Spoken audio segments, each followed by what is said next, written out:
Why don't we go ahead and get started?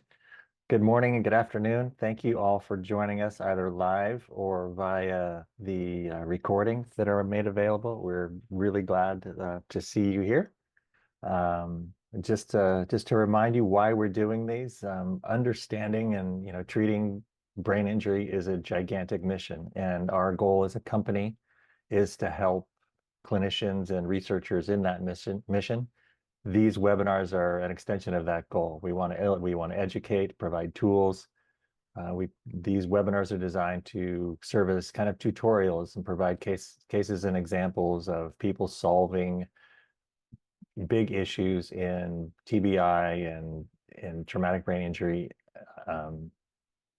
using data and AI. Another thing we do is provide starter grants, kind of in-kind grants of cloud time and tools and consulting to help people get started along the way of using big data and AI to solve their problems in the clinical world. Please provide feedback either by the QR code. You can visit the web link there, or send us an email directly at that address. Also, as a reminder, you can get replays for all of the webinars off of our website at that link, the webinars-videos link. So we've had some amazing speakers, and today's no exception. Also, you should have received email with an invitation to try out our platform live with some sample data, so you can see some of the things that you can do with the Connect tooling, now called the AI ecosystem. This is obviously this is a Zoom webinar meeting, so please post questions in the Q&A or raise your hand, and we can bring it off mute. Today's speaker, we are super excited to have Dr. Mauro Caffarelli join us. He's an assistant professor at UCSF in pediatric critical care and child neurology. He focuses on children with heart disease who are at risk of stroke while in the cardiac ICU. In his research, he developed a novel qEEG index called the COIN, the Correlate of Injury to the Nervous System, which is used to detect strokes and cerebral ischemia. We're working with him to deploy that algorithm on the cloud platform, and we've had a fantastic time working for him. It's an amazing research and some really cool stuff. And so today he's going to share that work with us. So with that, I will stop sharing and kick it over to you, Doctor. Awesome, Craig. Thanks for that introduction.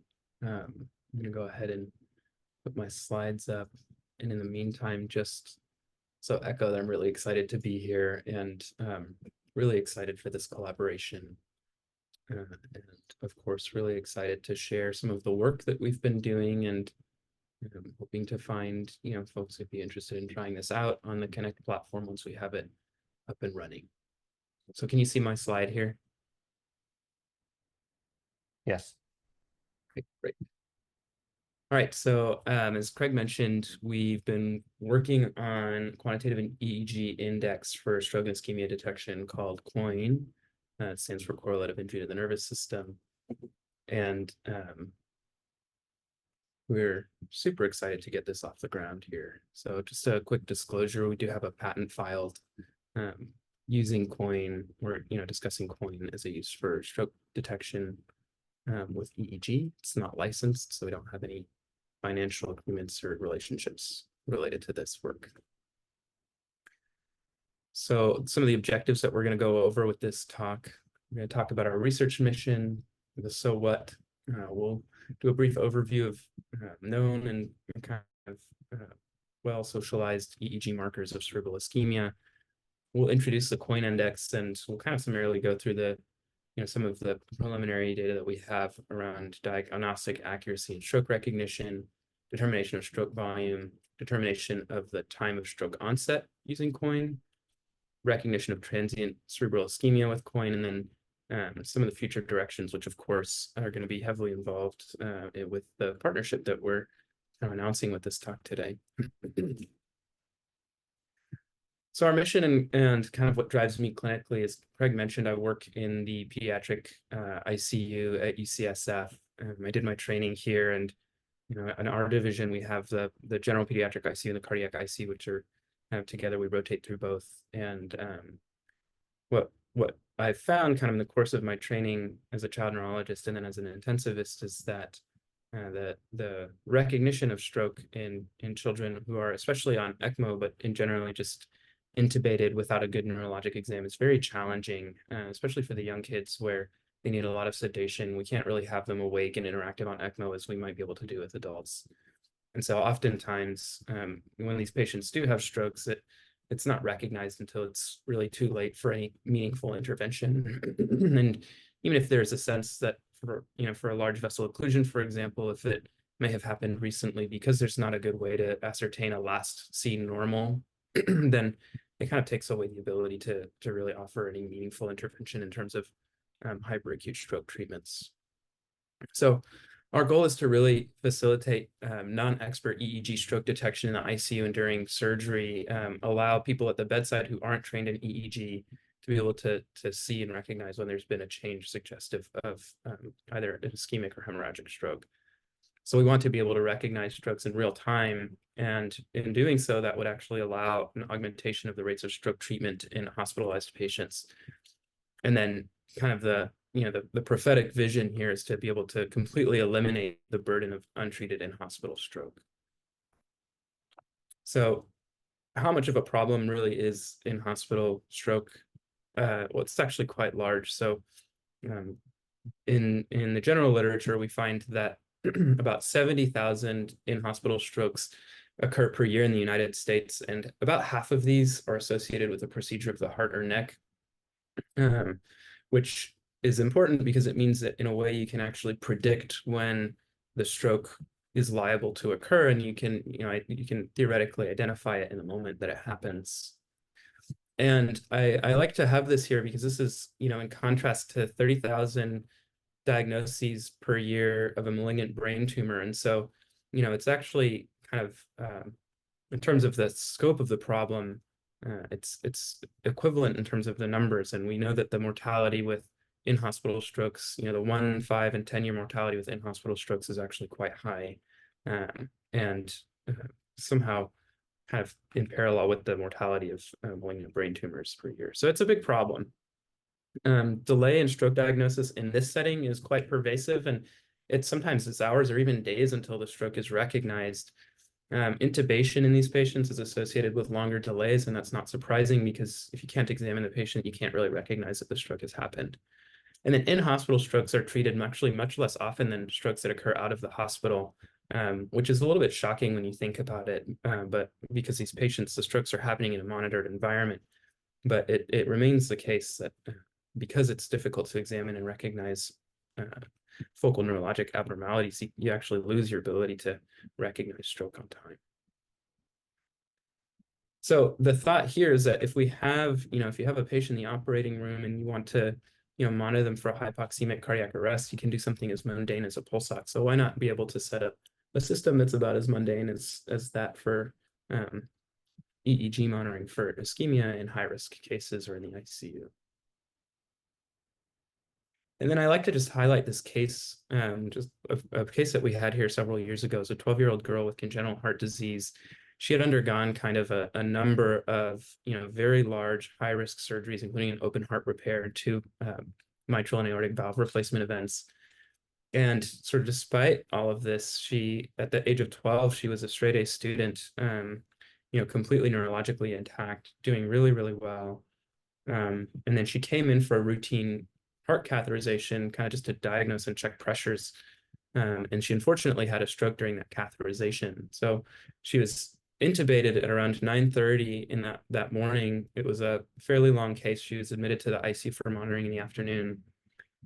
And then she was recognized to have a slight facial droop at 8 o'clock in the morning, but it wasn't really acted on.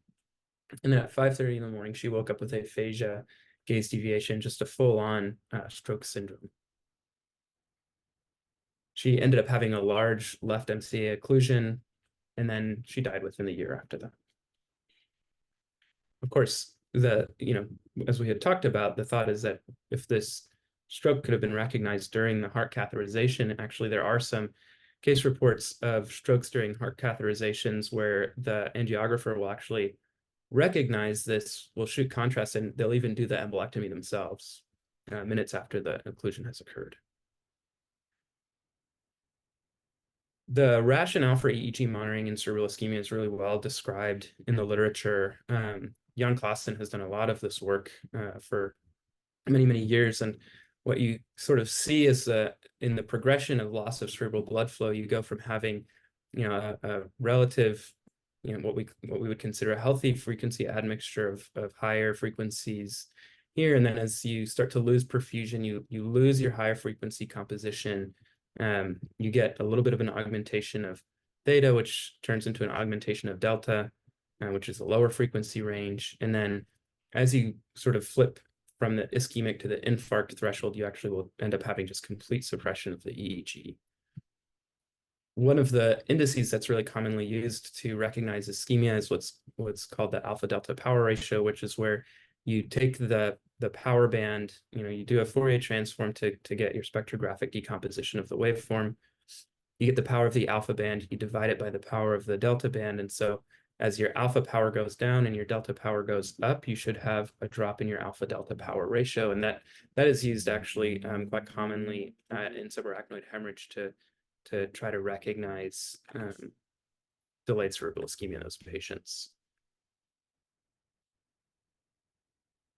So then with this rationale for EEG monitoring for ischemia, you can imagine that for a patient who is having a surgery of the heart or maybe the blood vessels of the neck, who might throw a clot that occludes and causes ischemia of the cortex, you can actually monitor that patient intraoperatively. And this is done in carotid endarterectomy surgeries where we'll talk about this a little bit later, but you monitor those patients for ischemia because you're operating on the carotid artery, of course.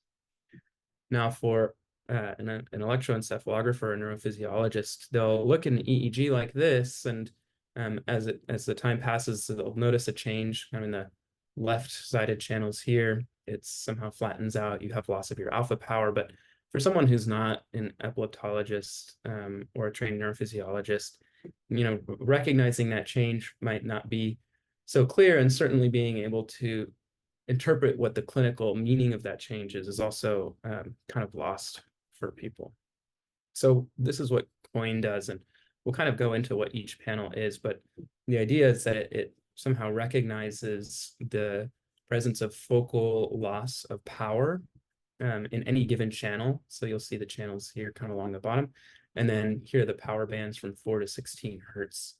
This is a patient who was on ECMO a couple of years ago in the pediatric cardiac ICU, who ended up having a left MCA stroke. This is actually 6 hours worth of EEG reporting, and COIN, which is calculated every 4 seconds, you just see it kind of marching along. And so I'm going to play that same EEG segment here and notice how that change is reflected in COIN. So there's a big drop, and then you have this visualization that shows that there's this clear focal power attenuation in the left hemisphere. We have a number here going from 0, which is a symmetric EEG, to -100, which is an EEG with severe focal power suppression. And whereas the signal had been stable kind of in the -15 range for 5.5 hours, with the onset of left focal ischemic changes, or infarcts rather, there's a big drop off in the COIN value from -15 to -100 or so.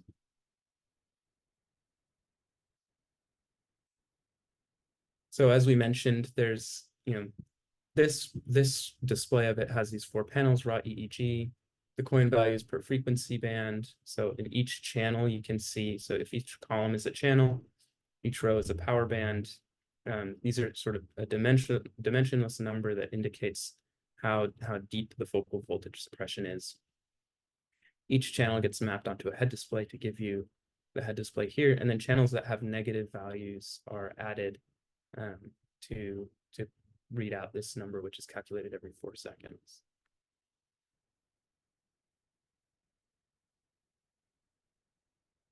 And then, as I mentioned, a value of 0 is seen with a symmetric background EEG, and then values of -15 or less are associated with stroke or ischemia. And in this image, this was a different patient actually who was on ECMO, had a background EEG recording, and then they actually had a circuit change. They found that the venous cannula was not providing adequate flows for the patient, so they had to exchange it. And in order to do that, they had to turn off the ECMO circuit briefly. And in doing so, the patient had global suppression, which was still symmetric. And then once the circuit was turned back on, we saw recovery of the right side more than the left. And then the patient had a PET CT, which confirmed the stroke hours later. So if we think about how we would use this as a stroke detection tool in an operative setting, we really want to kind of equate it to how hyperacute stroke assessment is done in awake patients that, for example, are presenting to the emergency room. And there's really three questions that we try to answer when patients present to the emergency room. The first one is, of course, whether or not it's a stroke. So we try to ascertain whether there's a clear stroke syndrome. And then we do a head CT to see potentially if there's a large vessel occlusion. The two questions from there are, when did the stroke happen? So one of the critical aspects of stroke evaluation is trying to understand when the patient was last seen normal, and that will sort of determine their eligibility for hyperacute stroke treatment with thrombolytics or with mechanical thrombectomy. And then the other question is how much of the brain is affected. And so the neurologist who is seeing this patient at the first encounter administers something called the NIH stroke scale, which is basically, it accounts for, or it takes into account the amount of neurologic dysfunction that the patient has as a proxy to understand how much of the brain is affected, or potentially, also try to localize the lesion. So what we want to be able to do is try to be able to answer these three questions neurophysiologically using EEG and coin. So that's what we're going to show with a lot of our preliminary data here today. So the first two questions, whether it's a stroke and how much brain is affected, we were able to do with retrospective data on patients who had their stroke. And then the question of when did it happen is a little bit harder to answer, just because we don't really have a lot of EEG data from patients, where we captured the stroke while the EEG is recording, as you can imagine, because most patients present to the hospital after the stroke has already occurred. So just to go over some of the diagnostic potential in coin, the first question, whether or not the stroke occurred, we looked at a pediatric and an adult retrospective cohort. This was actually in pediatrics. It was a case control series where we compared 20 patients with stroke to about 18 patients who were either in the ICU or hospitalized encephalopathic, and who were acutely or emergently evaluated for neurologic changes that might have been related to stroke. And so in these patients, we found, if you compare control here on the left to patients with stroke on the right, this is just the first 6 hours of EEG. Rather, I should show this out of the 20 patients with stroke, the 7 who had the largest stroke, representing greater than 10% of their brain being infarcted, you can see that the visualizer actually lines up with the stroke territory in all 7 of the cases.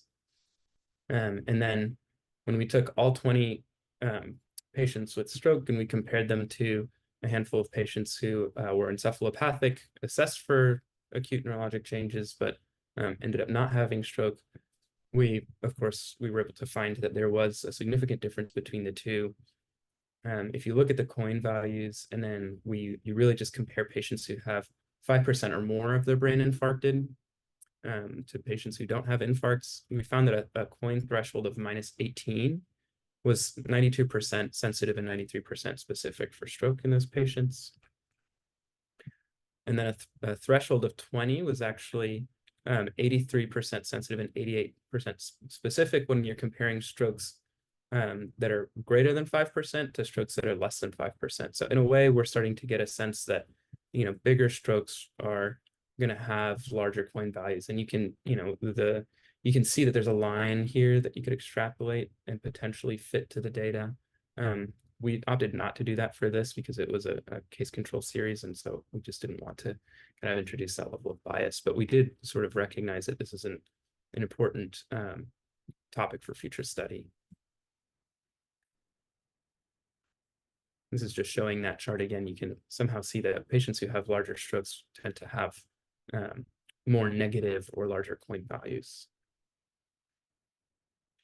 We did a similar study in a cohort of adult patients with stroke. This we didn't compare to a control just because we were the data were shared with us from another institution, and so we didn't want to try to gather control subjects that were at a different institution from a different time. We figured that would be heavily biased data, but we did at least find that if we looked at the threshold of 100 milliliters, comparing strokes greater than 100 to strokes less than 100 milliliters, we found that a coin threshold of -20 was 90% sensitive and 84% specific for stroke. And that's kind of reflected here. Here's our receiver operator curve. We had an AUC that was close to 90%. And similarly, as with the pediatric cohort, you can imagine a line going across here. The patients with the larger strokes tend to have lower coin values.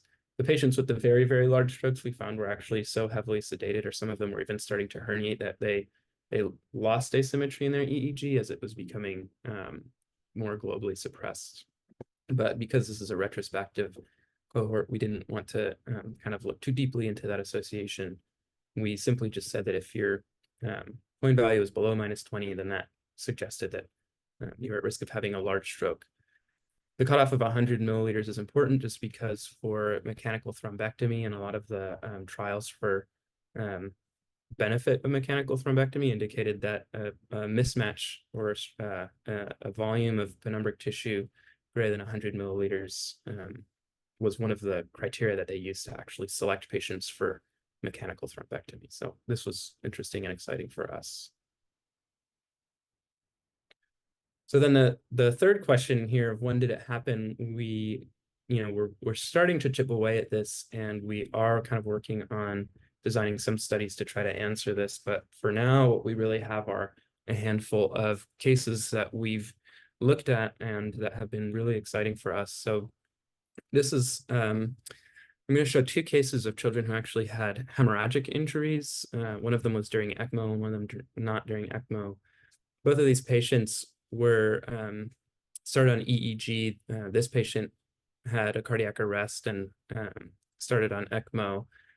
And what you'll see here are two EEG segments from different parts of the studies. This is a 16-hour study for this patient. At the beginning, very suppressed EEG. Qualitatively, it's hard to tell whether or not there's any asymmetry. When you have the PERSIST readout here, so folks who are familiar with PERSIST will recognize the FFT spectrogram in the left and the right hemisphere, and then the asymmetry relative spectrogram here. And what this shows is that areas that are red indicates that there's slightly higher voltages or power on the right side for frequencies from 0 to 20 hertz as you go from lower to higher, and this is over time. And then here's the amplitude integrated EEG down here, where if it's purple, it indicates that it's symmetric. And then this blue line that shows up on top indicates that there's more power in the left side. So it's clear from the PERSIST readout that there's a change that occurs around 8 hours after the study starts, and that there appears to be, whether it's a loss of power on the right or an increase in the power on the left, that's hard to sort of ascertain here, but there's certainly an asymmetry. And what we found on coin was that we had a signal that was sort of hovering between -15 and -25, but then that there's a sudden discrete change that happens 8 hours. And so we kind of split them up between a medium and a high risk alarm, coin risk alarm states. Now, if you look at the head visualization, you see that kind of in the medium state, there was already some loss of power on the right. And then at that sudden change 8 hours later, you see that change is very much highlighted and identified in the right hemisphere there. We just looked at the median and ranges, and we compared them using the Wilcoxon ring sum test, and found that that there was a significant change there. And then on head ultrasound that was done at the beginning of the EEG, and then at the end of the EEG, you see the development of this right subdural hemorrhage here with herniation and mass effect over the left side. And so the takeaway here is that with coin, if you can imagine this sort of recording at the bedside, there would have been a stable signal here, but then you would have recognized a sudden change, and this could have been acted on with imaging much sooner than the 16-hour mark. the patient could have been managed with a change in their anticoagulation, administration of antifibrinolytics, before there was a fuller expansion of the subdural hemorrhage. This was another patient who was thrombocytopenic, intubated with severe altered mental status, and evaluated for focal brain lesion and seizures. So had an MRI at the beginning of their study at hour 0 here. And this patient, for the first 19 hours of the study, had a very kind of slow, there was a lot of slowing, very high delta, but diffuse and symmetric EEG reflected here kind of in all the PERSIST readouts. At 20 hours after the start of the EEG, we found that there was actually a step down in the coin value to about -18 or so. Qualitatively, there's not a huge change in the EEG, but if you notice in the right-sided posterior channels here, it does look a little bit more attenuated. And then on the PERSIST read, you see that there's either, again, you can't really tell here whether it's a loss of power in the right side or whether it's an augmentation of power in the left side. And it sort of makes it tricky to see that there's been kind of a focal change. And then at 27 hours after the study, I think this is the big elephant in the room. There's a sudden change here. There's a dramatic and rapid dropout in power on the right, followed by dramatic and rapid dropout of power on the left. And so for people who are experienced reading these kinds of studies, they can imagine that probably something very serious happened on the right side, and then the patient herniated and lost power on the left. Sure enough, that was the case. So this was the MRI. Before the EEG started, the patient ended up having a large left-sided, left posterior hemorrhagic infarct here. And so when we look at the coin values or the coin visualization, you actually find that for the first 20 hours, we had a very stable signal, less than, between 0 and -10. No indication of really any major focal power suppression. Between hours 20 and 27, there was this onset and sustained loss of power here in the right posterior hemisphere, which sort of dramatically changed at the 27th hour here and becomes very obvious. So again, similar as to the last case, the takeaway is that whereas the team recognized the change clinically at this point, hour 28 or hour 29 really was when the patient was taken down for their head CT.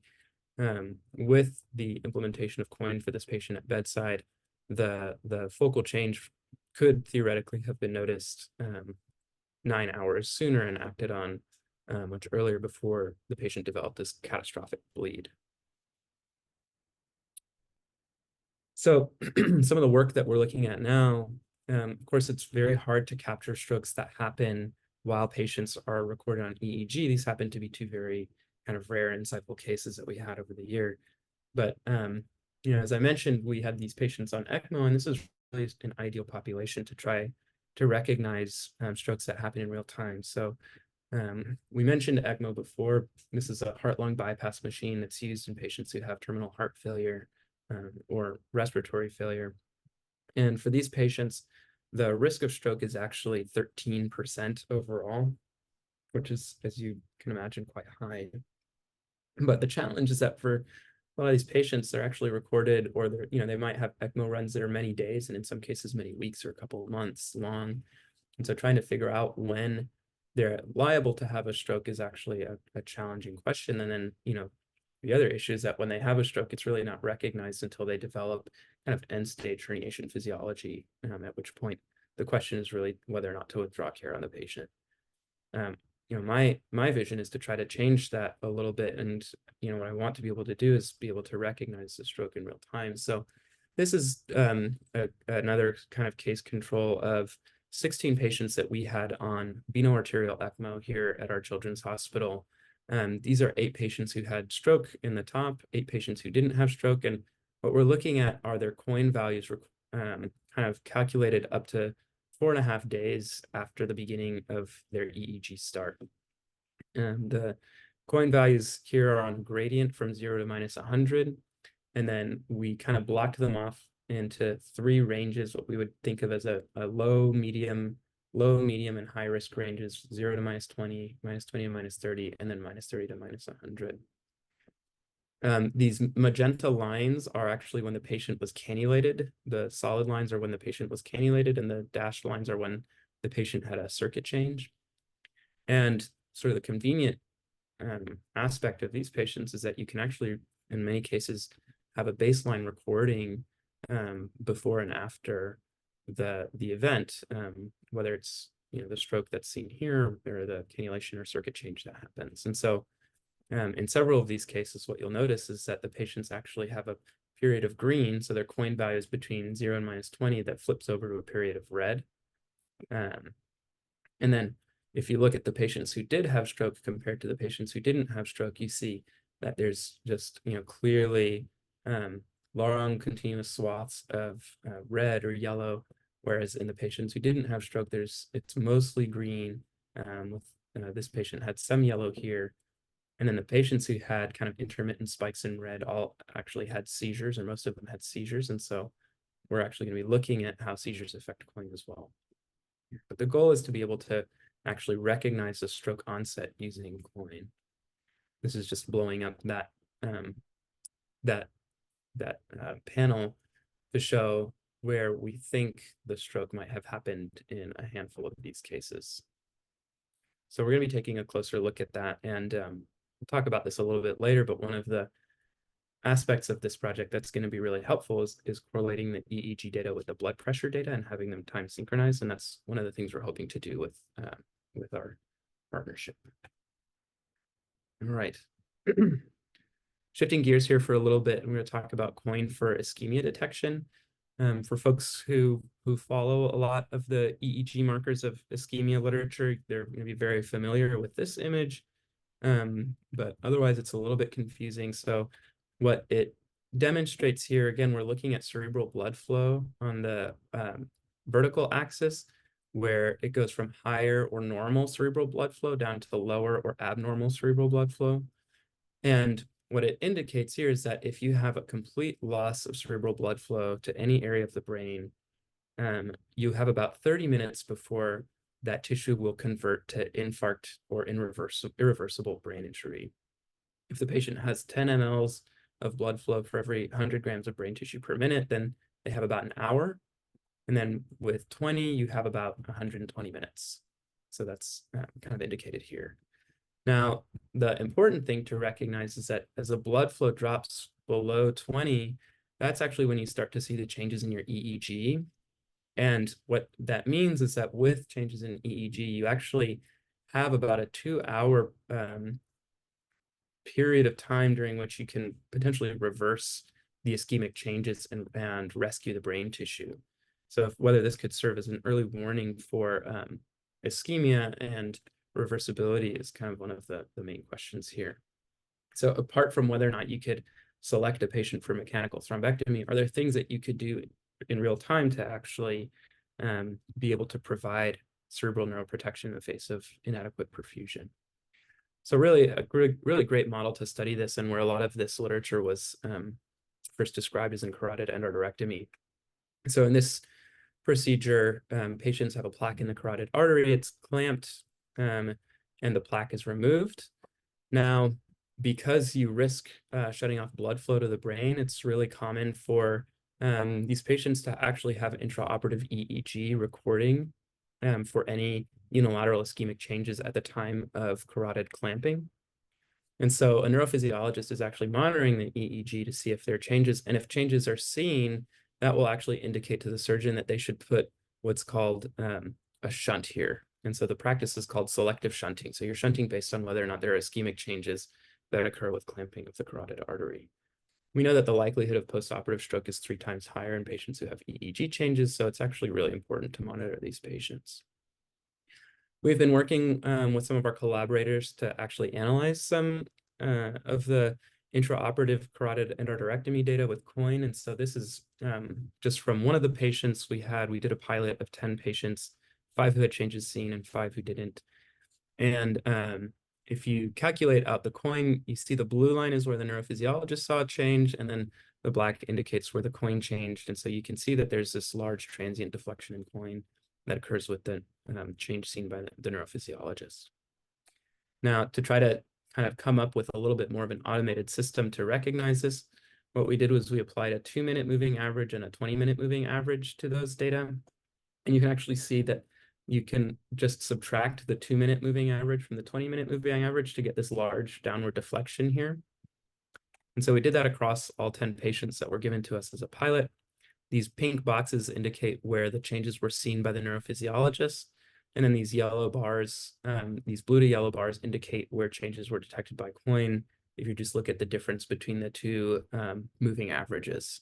So you see that we're actually seeing that there's a pretty decent alignment of Coin changes with the neurophysiologist change. We do get a couple of false positives here that we're kind of figuring out what to do with, but by and large, as far as a screening tool goes, it seems to align quite well with the expert gold standard here. And then lastly, coming back to ECMO, what we really want to see is in these kids, whether we can even prevent stroke when it happens. And so we want to look at the same question in actually sort of a uniquely pediatric scenario, which is carotid cannulation. So children who are on ECMO, because their femoral artery is a little bit small to accommodate big enough arterial flows, it's very common practice for children to be cannulated in their neck. So it'll be the arterial cannula will go into the carotid artery, which will sometimes even be cinched down to keep it from sliding out. And because of collateral perfusion across the circle of Willis, you're actually still able to get perfusion of the right hemisphere over from the left side. There is a series out of Boston that was published in 2020 by Arnold Sansevier that showed that patients who are cannulated in the right carotid appeared to have a higher risk of stroke on the right side.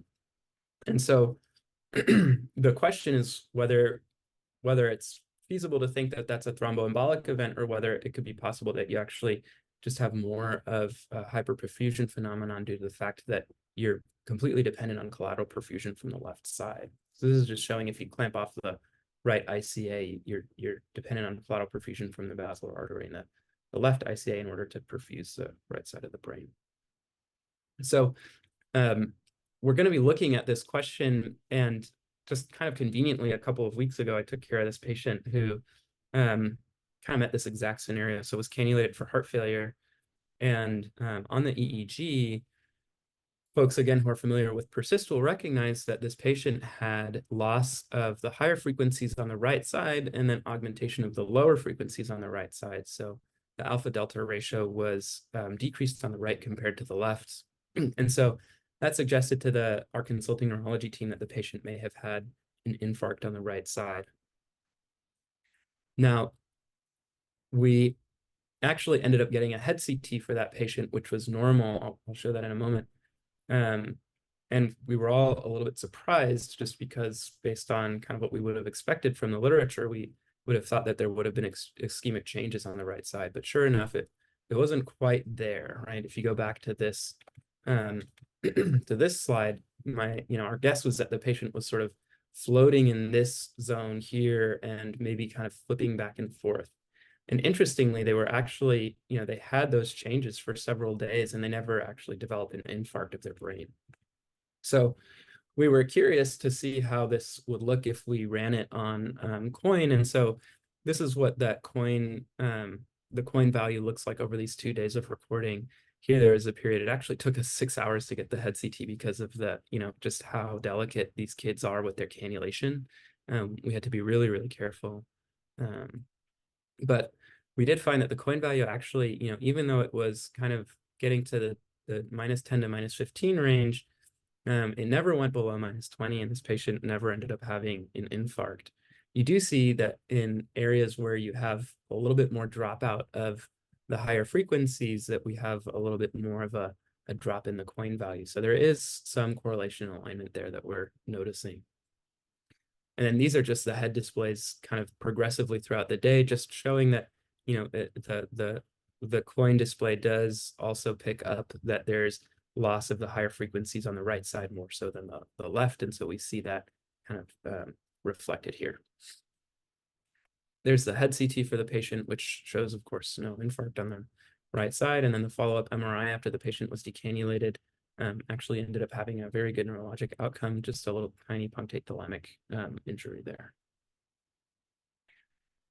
So we are actually very interested in looking how blood pressure in that patient, for example, might have modulated the coin signal. And so we want to, eventually get the blood pressure data from the arterial line monitor and come up with a correlation, a scatter plot like this, where we have the blood pressure here on the bottom axis. We're comparing low blood pressure to normal blood pressure, and we want to see how the coin changes as the patient's blood pressure is, during periods that the blood pressure is lower. And this is going to be a perfect application of the Moberg Connect platform. So we're really excited about that.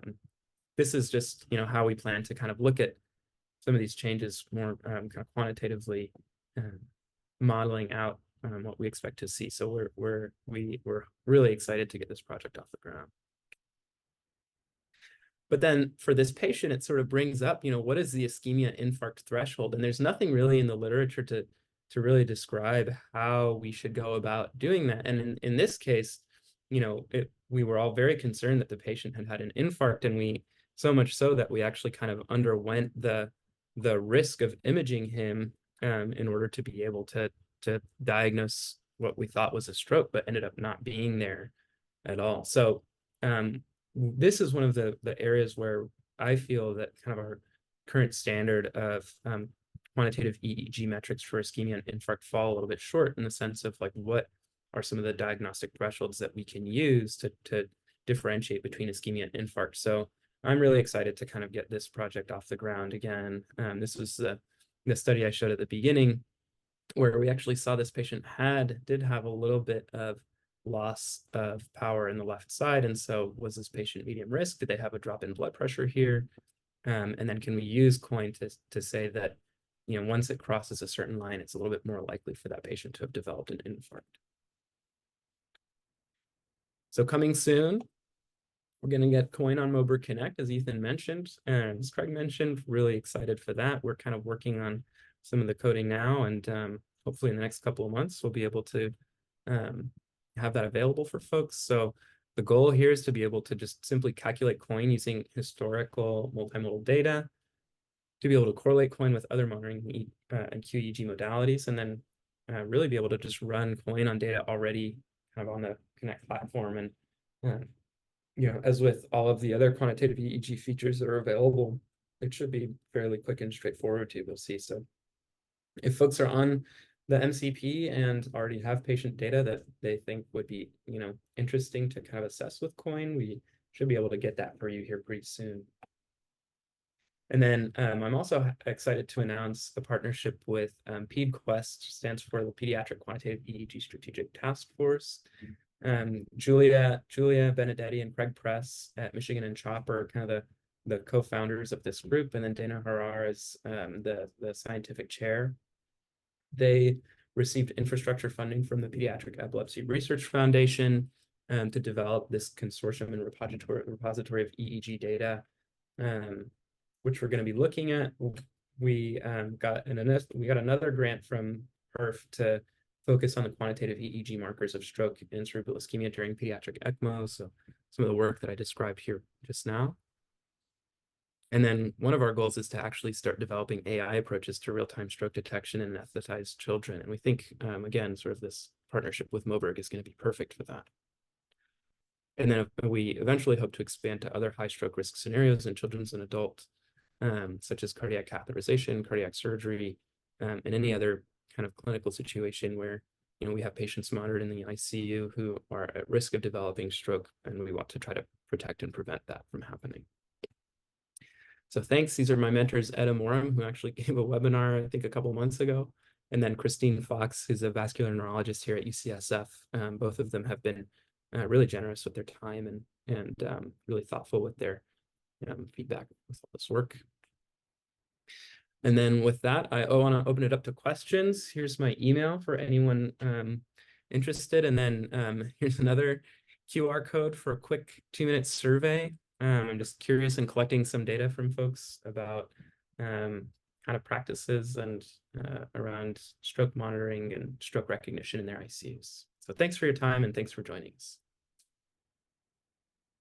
Thank you very much, Mauro. It's such cool work. I remember the first time you showed us the visualizations. We're like, oh, that's just amazing and cool. And the work to, I mean, the work to develop a novel index like this is just it's amazing. And so we're super happy to be working with you.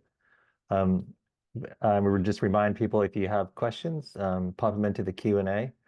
Um, I just had a question quickly. What's your vision? I mean, I always go to the, well, what can we do in real time? What's your vision for being able to apply this? Early in the talk, you talked about, having the pulse oximeter and how, it's just everybody uses it. What's is that kind of the grand vision? Yeah, I think people are working really hard to come up with these rapid deployable EEG devices. And I would say that kind of the broad use of EEG in the operating room is very much an open pasture where there's a lot of opportunity. Um, we see that EEG is used for carotid endarterectomy, but they're still doing kind of a traditional technologist placement of the EEG leads. And I do think that if it's made really easy and straightforward, and we are able to come up with really good diagnostic thresholds using coin that are validated, um, what I can imagine is that people just kind of throw this on somewhat routinely in the course of, perioperative care before surgery. And then in some of these high risk cardiac cases, if you look at valve replacements and you look at uh, a lot of the if you look at cabbages and if you look at percutaneous coronary interventions, the risk of stroke is 2 or 3%, which is it's too low to justify the cost of having a technologist put the leads on and a neurophysiologist monitoring the study, but it's high enough that there's actually going to be really important ramifications in terms of what you can do for these patients down the line. And so I think having a really simple platform for for operative staff to be able to put something on and monitor and ascertain whether or not a stroke occurs is going to be really valuable for that patient population. Mauro, this is Dick Moberg. Thanks for a great presentation and we're really exciting. So I used to work in this area in the 80s, intraoperative monitoring and specifically in carotid endarterectomy. And Yeah. one of the issues we were always wondering about was, the number of electrodes you need, number of EEG channels versus the ease of use of, doing the calculating the numbers and all that. So, back in the 80s, you had little 2-channel EEG machines, one of which I invented, the NeuroTrack. And you're always wondering, could that pick up a stroke, versus 16 channels, so there's this trade-off between number of channels and the kind of resolution, the spatial resolution. But then the flip side is the ease of use, so an anesthesiologist could put on 2 little, basically ECG electrodes and get EEG. Right. With 16 channels of EEG, you had to get the cooperation of the neurophysiologist, and which sometimes prevented you from doing the monitoring. And as you know, the neonatologists are using like these little AEG monitors that are, 1 or 2 channels. So I'm just wondering if you've thought of doing anything where you would look at the number of channels versus the spatial resolution and what you can pick up and what you missed, which could be done post hoc, with data. Just go look at that. So, yeah. Yeah. I think that very last thing you said is really the key. Is going to be looking at it post hoc. And I know that with the intraoperative carotid endarterectomy monitoring that they do nowadays, they've kind of landed on an 8-channel montage. And that's sort of what the data that we have now that we're analyzing, that slide I showed you. But I do think that by and large, what one of the really valuable aspects of coin is that it can show you with total ease which channels are the ones that are affected. right? That's what a lot of the, that's what a lot of the kind of current indices are missing, is just saying like, okay, where actually is the problem? And ADR is used for delayed cerebral ischemia and subarachnoid hemorrhages, primarily because they already have a sense of where the patient is liable to develop ischemia, right? So you can look at the ADR at that specific channel where they had the bleed. But I do think, if we do start gathering data on some of these intraoperative cases post hoc, and we're looking at, stroke in valve replacements, coronary intervention, aortic dissection, we'll be able to look and see really easily which are the channels that have the highest sensitivity without too much of loss in specificity. And we'll be able to just use those for our montage, right? My guess is that kind of the channels in the front, people have those, the 4-lead or 2-channel setups that they use for the BIS monitoring. And the problem with those is that that's only going to pick up the most proximal vessel occlusions, because really, if you have poor perfusion or if you have a downstream thromboembolic event, it's really going to be reflected more posteriorly. Sure. Right. Yeah. The BIS monitor is really just made for anesthesia depth. So it exactly. I don't think it was ever intended to be used for like a stroke monitor, even though people use it for that. We'll try to, and they're finding that sensitivity is terrible, right? Yeah, sure. For I think, obvious reasons. Yeah, right. So I think, the question of how many channels is really the question of how much of a trade-off you're willing to accept in your sensitivity and specificity. And if you just want to pick up the largest strokes kind of with decent sensitivity, my guess is probably somewhere in the middle, right? Somewhere sort of around the centrotemporal region. Yeah, that's what I would think too. Right. Yeah. You can see it in your picture here. It's yeah, exactly. The middle cerebral distribution, I think, is what yeah, especially these, the ones who have kind of the ones with the biggest strokes, the ones who have the smallest of the biggest strokes, you see that kind of this would be like the F7 region or something. Yeah. Cool. Well, really nice. Can't wait to work with you. Yeah, thanks. Likewise. And for folks who are joining or maybe kind of watching this webinar post hoc, please feel free to whoops, I wanted to get that QR code up again, to just kind of answer some of those questions or email me. And really excited to work with folks. If we still have time, I had a question about, you mentioned that, I won't be able to rehash it correctly, but you mentioned something about seizures happening during the same time of when the algorithm was running, and that's what caused it to become negative in the coin calculation. Do you think that having coin with a seizure detection algorithm would drastically improve its accuracy? Or I think so. Have you explored? Okay.